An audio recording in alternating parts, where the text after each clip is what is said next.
When Pat Riley was in between jobs in 1991, he used to jog on the beach in California and think about his next step. He visualized coming to New York and winning an NBA championship.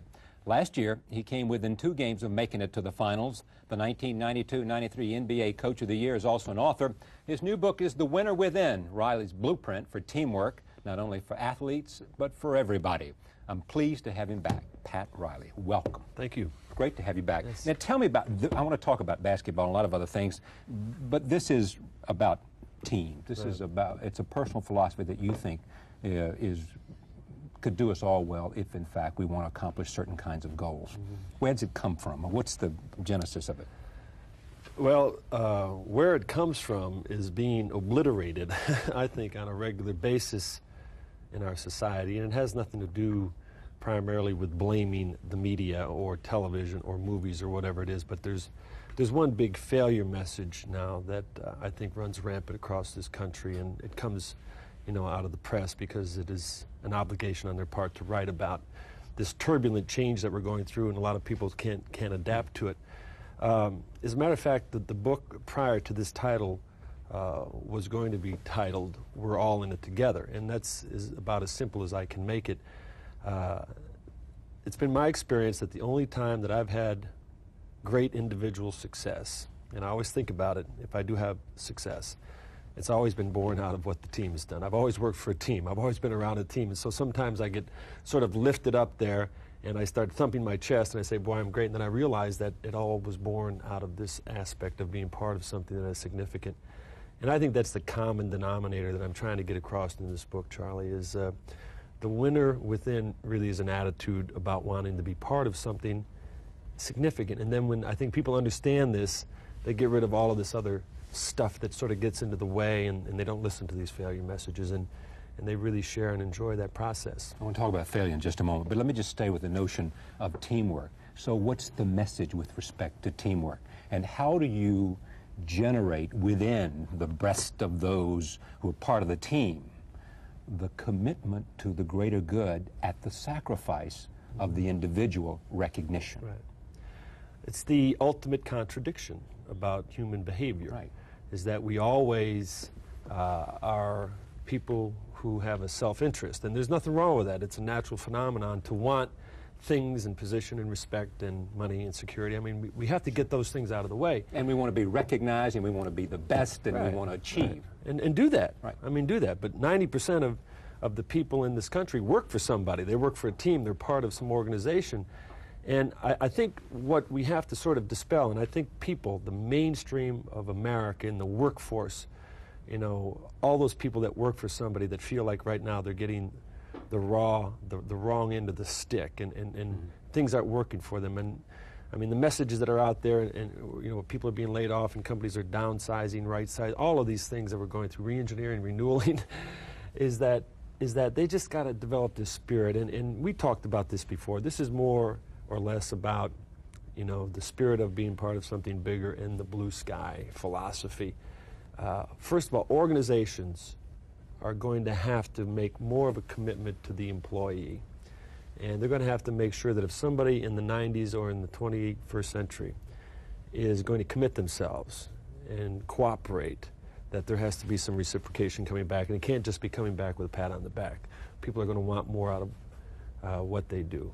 And for them to make that commitment, once you get that out of the way, and you know, people feel like they're really part of something, then I think they can get motivated by this. But it has to be an essence of wanting to be part of something more than just making money. They got to know that they're going to get something back. Taking it to the sports level and to the basketball, have you either not sought individuals or B, allowed them to leave your team because you did not think they were willing to sacrifice for the betterment of the team? They will show you that somewhere along the way. I mean, you talk about a philosophy. I mean, we have a philosophy, and I think if there was ever a man that embodied a philosophy and an image and a mission, the people just listened to him. You know, Harry Belafonte, about his global cause, and the fact that what he does from an entertainment standpoint and his craft, you know, what he really believes in far transcends that. But It's people that can really develop that kind of spirit. If there is somebody who just doesn't want to be part of the program, who can't get out of themselves, who doesn't want to sacrifice, who doesn't believe in you, who can't give it to the team, then it's really in their best interest to take it somewhere else. It isn't as though I have to get rid of them. They should, because they have integrity and have some character, say, I don't believe this. I don't want to be part of this. And I would say, you know something, there's another team for you somewhere where there may be more of a freelance attitude. Whatever it is, you know, but I think for the most part, you're always going to have some people who are going to be a little bit out, and that's your job to bring them back in. And take me to this conversation. You've done this before, but my name is Patrick Ewing, and you're the new coach for the Knicks. And I know how good I am, right, you know, but I also know what I want. What's your first speech to me?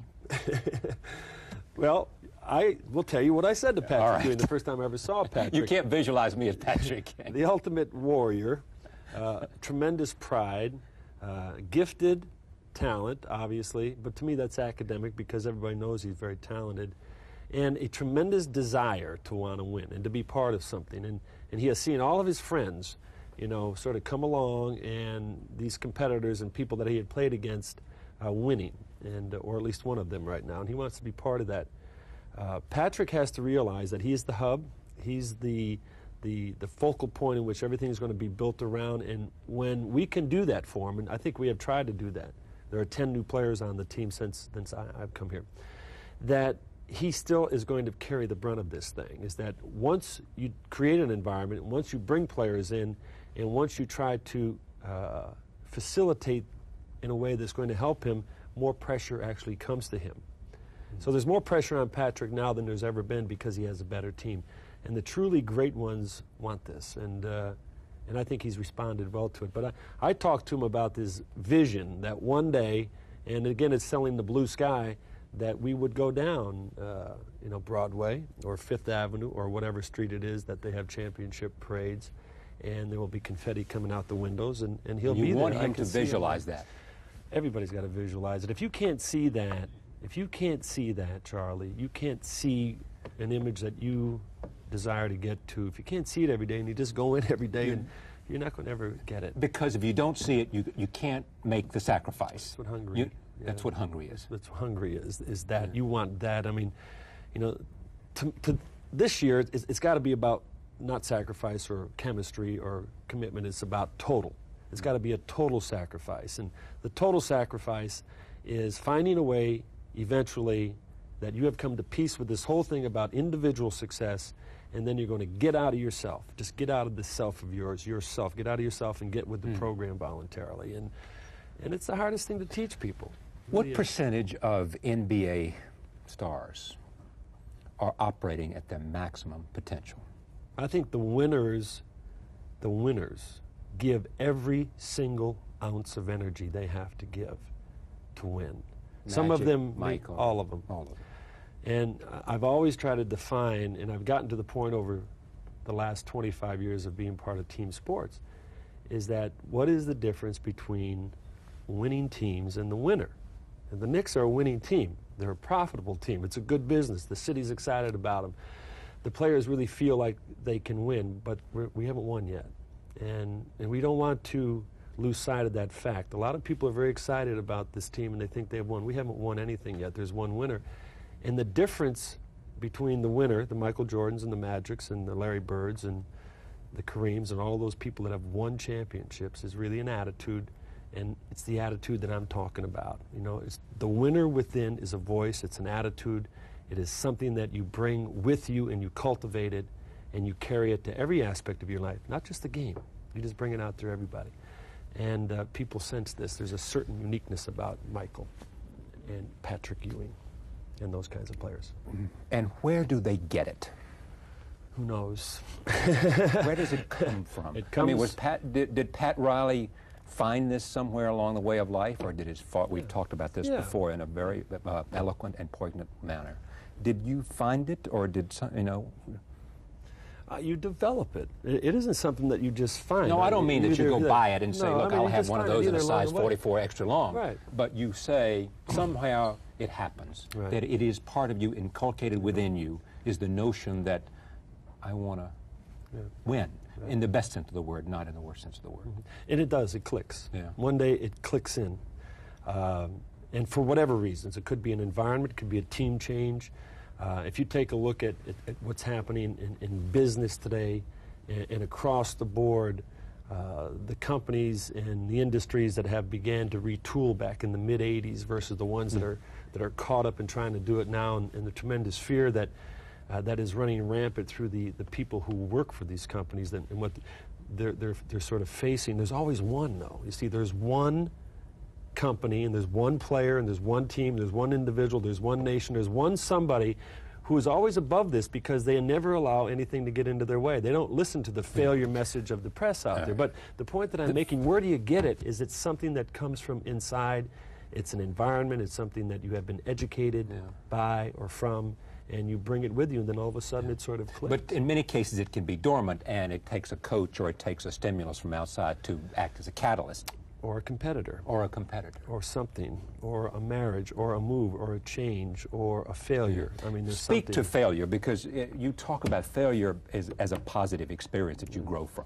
I call them thunderbolts. Yes, you do. The winter within, you know, all those people down in Florida City that, you know, Hurricane Andrew, the people out in the Midwest at the Mississippi River. I don't care, whatever, if it's a natural phenomenon, if it's an adversity, if it's something in your business, you lose money, you lose games, you have injuries. You know, these are things that I think that hit people, and the majority of people, you know, become victims and they get paralyzed by it, and you know, they think that their life is going to come to an end. But the real strong, charactered, spirited people find a way to go above and beyond. I think it's important for you to take these hits. As a matter of fact, if you've gone through life and you've never had a problem, then create your own somewhere along the way, or have somebody create a problem for you, because they'll find out what you're made of. Because you can grow and you can change and you can learn and you can take. Everybody that I've ever been around in sports, or people that I've experienced in other walks of life, talk about this phenomenon. They talk about their breakthroughs, and their breakthroughs have always come after moments of tremendous adversity when they think they weren't going to get it done. And to me, it's a way of life. And once you understand that it's difficult out there and that there are going to be problems out there, and everything's got to be relative. You know, whether you're a basketball coach or you're somebody that works, you know, on the docks down in Long Island or wherever it is, everything is relative.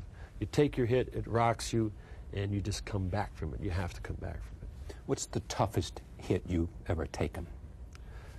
The lowest You know, it's moment really for you? hard. It's hard for me to say what is it. It would have to be when my father passed away, because I was not ready for it.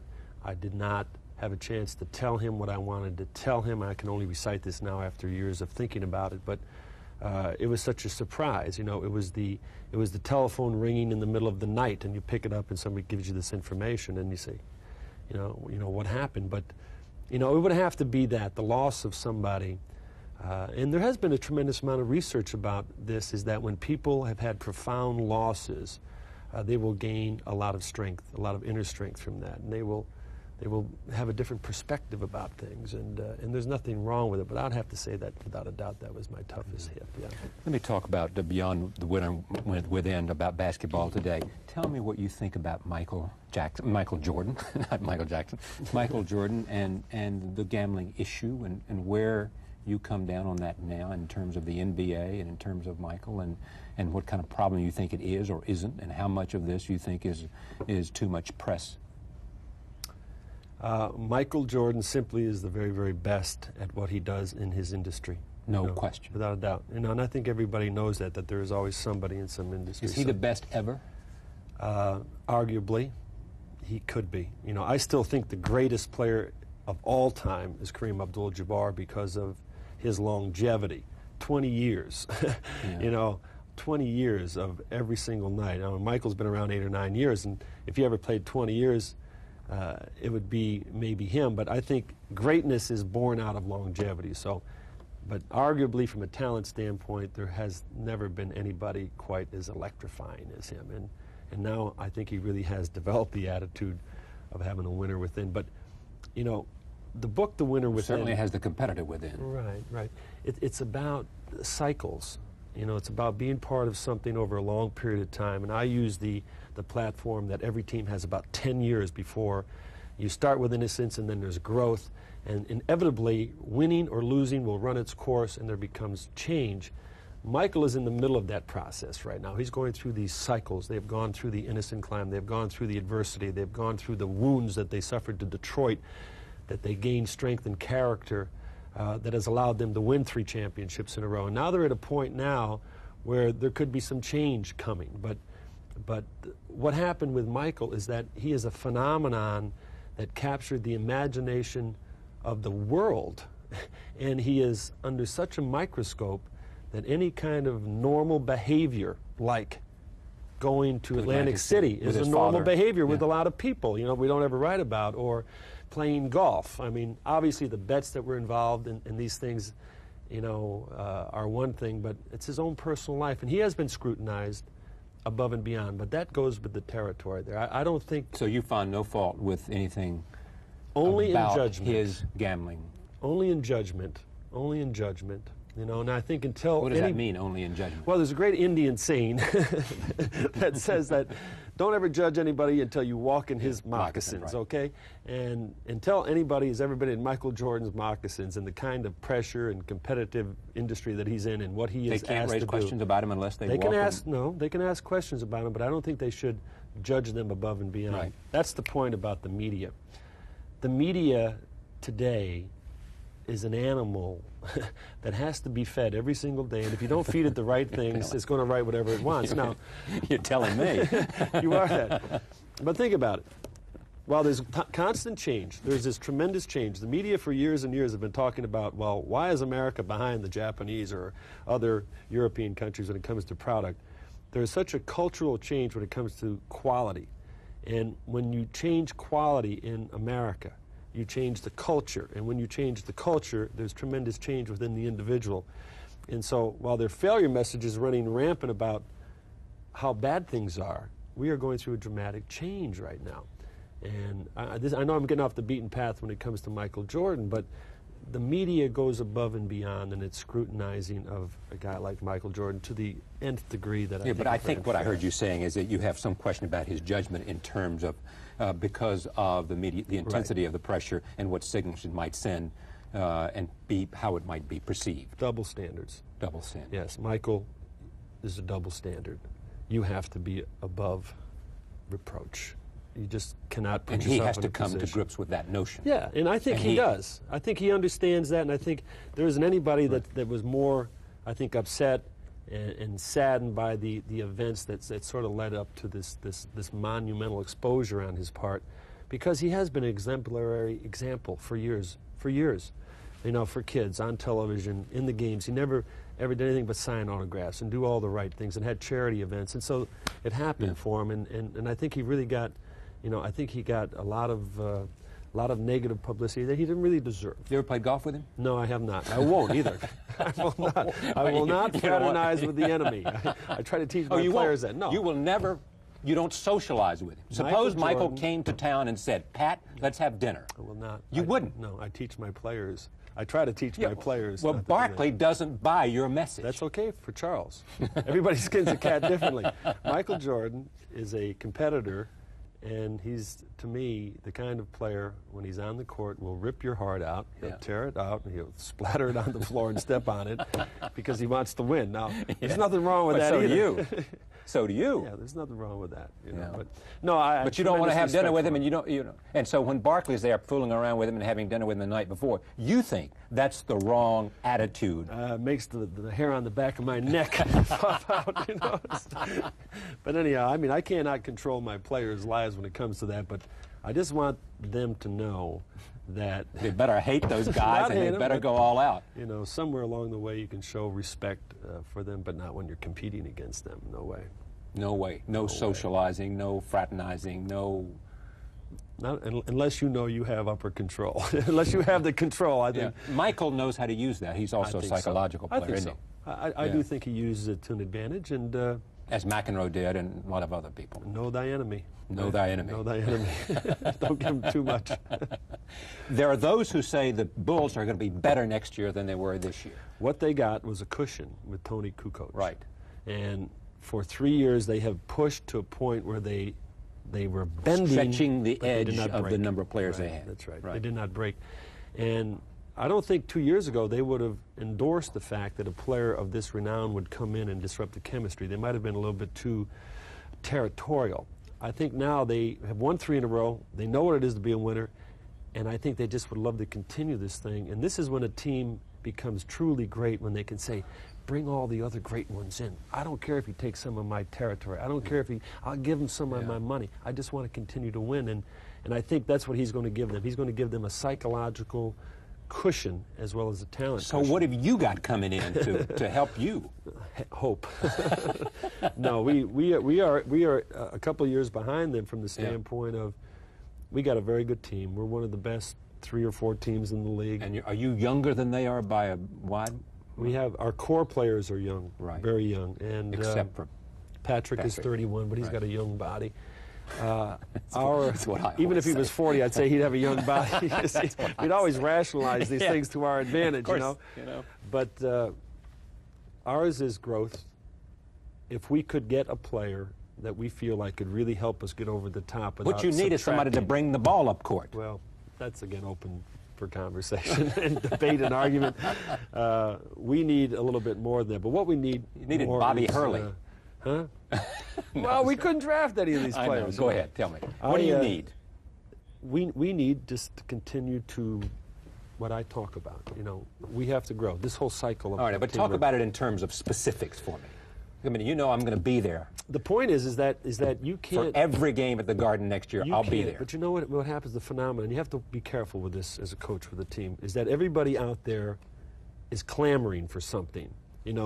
We turned this thing around. We had a very good season our first year. We got to the Eastern Conference Finals last year, and we didn't win. And so everybody's clamoring to disrupt and dissect and bring some more players in. Somewhere you got to play your hand. And if you can augment the team with something without subtracting, then augment it. Well, how do you mean augment it with? Augment with talent. With talent. Without subtracting talent. By bringing talent in or by making the talent you have better? Better. Either way. Yeah. We have to augment our situation by making our players better, psychologically, fundamentally, and if somehow we could ever bring a player in that we felt we could use that would help us without taking away one of our core players, then you can do that. I can help you on that too, Pat. See, Tony Kukoc came to them without them subtracting anything. Yeah.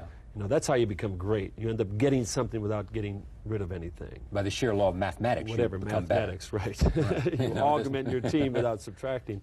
But tell me what you can do. I mean, you're going to let, here's the answer, let Patrick shoot more. No, we're just going to become solid. Better. Solid, better. More fundamental. Yeah, in every way. As a rebounder, as a passer, as a shooter, as a team player, as a leader. Yeah, and as a winner. I didn't think we were really ready last year to win. But you didn't dare communicate that to your players. No, we're learning how to really become the winner. But I didn't think last year in the 5th game against Chicago that we played the game like we were capable of playing it. Sometimes teams feel like, because they've never been there, I don't think we deserve to be world champions. They got to dispel that notion. They got to get that out of their minds. Do your guys feel like they deserve to be world champions? I think they deserve it, but somewhere you got to go out there and take it. You see, you got to take it. It's not going to come to you. And so at the moment of truth in this life, in this world, you simply have an opportunity to make or miss. And we talk about it in this book. The winner within is somebody who develops the attitude where you have to break through.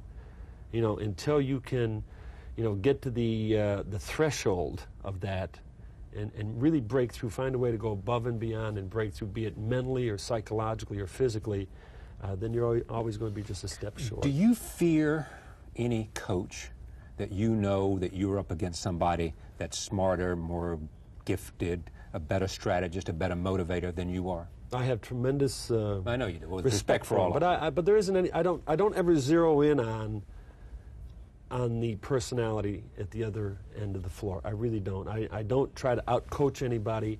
I know their philosophy. But is there a special rivalry with Phil Jackson?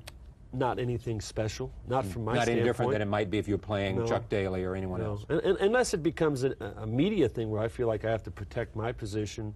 It's what we call coachees, which is coaching in the press. Well, you had to do that this year. But people try to make a point. But there isn't any one coach that I sort of say, or I feel like I have to beat, but I'm very aware of him. Phil is one of the best. And I don't think he has gotten the credit, which happens to a lot of coaches that coach championship teams. And you ought to know. Right. He has done a great job of keeping that team level, really level-headed. They've gone through ups and downs. They have unbelievable personalities, and so he has done a great job with that team. How wide is the window of opportunity for you to win the NBA championship? Realistically, it is as long as Patrick is really productive. As long as your franchise player is productive, you can continue to augment and complement that player. But I think we got a good 3 or 4 year run here, 5 years with this team. Great to see you. Yeah, you too, Pleasure. John. Thank you Thank very you. much. Pat Riley, the book is called The Winner Within, a life plan for team players, and he talks about the philosophy we've been expressing this evening. We thank you for joining us. Look forward to seeing you next time.